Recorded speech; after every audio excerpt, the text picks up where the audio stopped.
চেঁচে সেতে কেটে ডেকে জীবকে হৃদয়ে ধরে জীবের চরণে পড়ে এই নাম শিখায়। আমাদের মানব জাতিতে জন্মগ্রহণ করেছি আমরা, আমাদের হৃদয়ে ভরা আছে অহংকার, হৃদয়ে ভরা আছে ঘৃণা, এই হৃদয়ে ভরা আছে লজ্জা। কিন্তু মান লজ্জা ভয় দিন থাকিতে কৃষ্ণ ভজন নয়। ভগবান যদি পেতে চাও ঐশ্বর্য থেকে দূরে সরে যাও। ভোগের মধ্যে ভগবান পাওয়া যায় না। ভগবান যদি পেতে চাও তবে ত্যাগটা করতে শিখে নাও। বিষয়ের মধ্যে কৃষ্ণ নয়, বিষয়ের বাইরে কৃষ্ণ তুমি জানিও নিচ্ছ। জ্ঞান কর্ম যোগ ধর্ম নয় কৃষ্ণ বশ, কৃষ্ণ বশ হেতু প্রেম ভক্তি রস। জ্ঞান দ্বারা ভগবান পাওয়া যাবে না, কর্ম দ্বারা পাওয়া যাবে না, ধর্ম দ্বারা পাওয়া যাবে না। যদি মনে করো আমি অনেক উচ্চ শিক্ষিত আমি ভগবানকে পাবো, আমি অনেক জ্ঞানী, কোনোদিন না। তুমি যতই উচ্চ শিক্ষিত হও তার ভিতরে যদি ভক্তি না থাকে আমার ভগবান পাওয়া যাবে না। তুমি যতই কর্ম করো, কর্মী হবে, ভগবান পাবে না। তাহলে মনে করছো আমি সারা জীবন ধরে ধর্ম কর্ম যাগ যজ্ঞ উপাচার সবকিছু তো করেছি, প্রত্যেকটা ব্রত করি, ধর্ম কর্ম সব করছি, আমি ভগবান করবো? কখনো না। ধর্ম করলে ধার্মিক হওয়া যায়, ভগবান পাওয়া যায় না। তাহলে ভগবান যদি পেতে চাও জাস্ট দুইটা বস্তু কুড়াই নাও, এক প্রেম আর এক ভক্তি।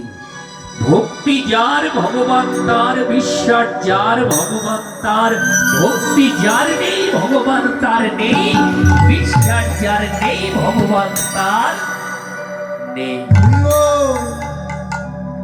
নারদ মুনি একদিন কৃষ্ণকে যে বলছে, কৃষ্ণ তুমি না ভগবান?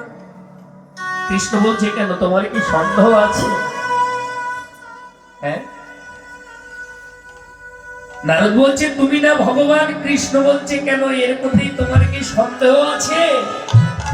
তা বলছে না ভগবান তুমি, এটা আমি মানি, কিন্তু ভগবান হয়ে তুমি এমন অন্যায় বিচার করতে পারবে? তা কৃষ্ণ বলছে আবার আমি অন্যায় করলাম কোথায়? তা বলছে না, এই মহাভারতের দুইটা পক্ষ তোমাকেই ভালোবাসে, কুরুপক্ষও তোমাকে ভালোবাসে, পাণ্ডব পক্ষ তোমাকে ভালোবাসে। তুমি ভগবান মধ্যে না থেকে কেন পাণ্ডব পক্ষে যে যোগ দিলে? এই যে ওই কুরুরাও ভালোবাসে, পাণ্ডবরাও ভালোবাসে, তা তুমি তো এই কুরুপক্ষে পাণ্ডব পক্ষে না যে, তুমি তো মধ্যে থাকতে পারতে কোনো পক্ষে না গেলে। কিন্তু তুমি এক পক্ষ অবলম্বন করলে ভগবান হয়ে, তাহলে এটা একটা অন্যায় হয়ে গেল। তো কৃষ্ণ বলছে আমি কেন পাণ্ডব পক্ষে যোগ দিয়েছি জানো? তুমি কি এটা দেখতে চাও না শুনতে চাও? নারদ বলছে প্রভু এ জগতে কেউ যদি দেখতে পায় সে কি আর শুনতে চায়? তো আমি একটু দেখতেই চাই যে তুমি কেন কুরুপক্ষকে ত্যাগ করে পাণ্ডব পক্ষে যে যোগ দিই। তো ঠিক আছে নারদ, এই মালা তিনটা তুমি নাও, তুমি বুঝতে পারো। তিনটা ফুলের মালা নারদকে দিল, বলে মালা নিয়ে কি করব? বলে তুমি প্রথমে যাবে ওই কুরুপক্ষের রাজাকে, দুর্যোধন।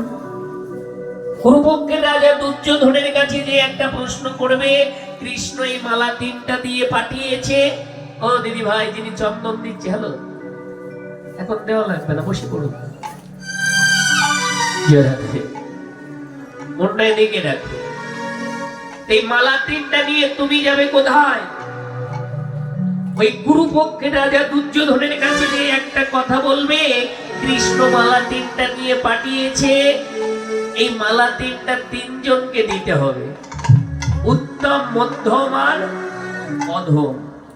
কিন্তু প্রশ্ন হলো এটাই, তিনটি মালাই যদি তুমি স্থান পাও তবে দেবে, কিন্তু একটা মালার স্থান বাদ থাকলে আর দুইটা দিতে পারবে না। ঠিক আছে, তো মালা তিনটা নিয়ে চলে গেল ওই কুরুপক্ষের রাজা দুর্যোধনের কাছে। জয় হোক দুর্যোধন রাজার জয় হোক, জয় হোক দুর্যোধন রাজার জয় হোক।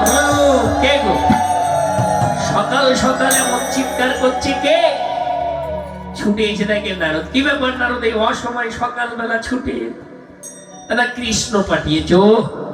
তো কৃষ্ণ কেন তোমাকে পাঠাতে গেল, সে কি একটু আসতে